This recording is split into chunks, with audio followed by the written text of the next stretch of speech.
Hello and welcome. मैं हूं Trilok Niall. बात है 1993 की, जब अमेरिका के धमकाने के कारण रूस समेत कुछ अन्य देश भारत को क्रायोजेनिक इंजन की टेक्निक देने से पीछे हट गए थे। वे नहीं चाहते थे कि भारत क्रायोजेनिक इंजन की टेक्निक हासिल करके अरबों डॉलर के स्पेस साइंस फील्ड में कदम रखे।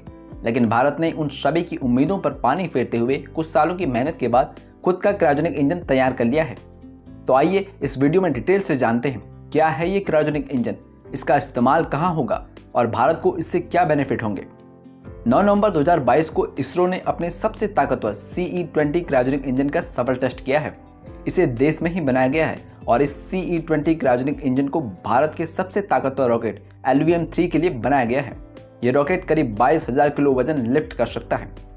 क्रायो शब्द का मतलब होता है बेहद कम तापमान, यानी कि ऐसा इंजन जो बेहद कम तापमान पर काम करता है उसे क्रायोजेनिक इंजन कहते हैं। आमतौर पर सैटेलाइट लॉन्च करने तक एक रॉकेट इंजन 3 स्टेज से गुजरता है। पहले स्टेज में इंजन में सॉलिड रॉकेट बूस्टर का इस्तेमाल होता है। इसमें इंजन में सॉलिड फ्यूल होता है। दूसरे स्टेज में लिक्विड फ्यूल का इस्तेमाल किया जाता है। वहीं तीसरे और आखिरी स्टेज में क्रायोजेनिक इंजन का इस्तेमाल होता है जो स्पेस में काम करता है। इसे क्रायोजेनिक स्टेज भी कहते हैं।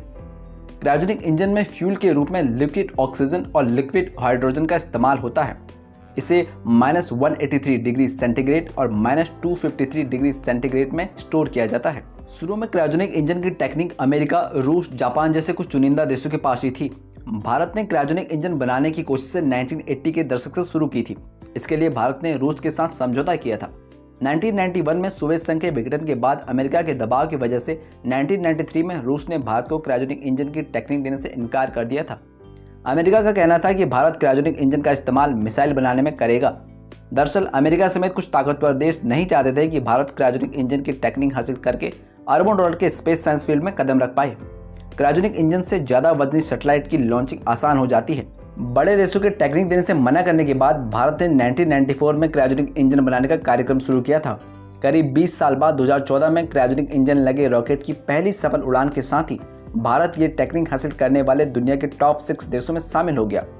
भारत हमेशा से कहता रहा है कि वह क्रायोजेनिक इंजन टेक्निक का इस्तेमाल सैन्य क्षेत्र में नहीं करेगा। उसने इस बात को निभाते हुए अब तक इसका इस्तेमाल केवल स्पेस तक ही सीमित रखा है।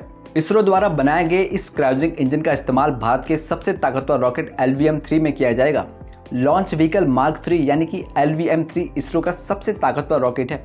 इसे पहले GSLV MK3 कहा जाता था। आमतौर पर इसे बाहुबली भी कहा जाता है। इसरो ने हाल ही में LVM-3 का पहली बार इस्तेमाल इंटरनेट प्रोवाइडर कंपनी वनवेव के 36 सैटेलाइट को लॉन्च करने के लिए किया था। वनवेव एक ब्रिटिश कम्युनिकेशन कंपनी है जिसका लक्ष्य 2023 के अंत तक दुनिया भर में ब्रॉडबैंड इंटरनेट सेवाएं उपलब्ध कराना है। वनवेव इसके लिए 600 से ज़्यादा सैटेलाइट लॉन्च करेगा। सैटेलाइट लॉन्चिंग के लिए वनवेव ने भारत की सरकारी कंपनी इनस्पेस के साथ 1000 करोड़ रुपए का करार किया है।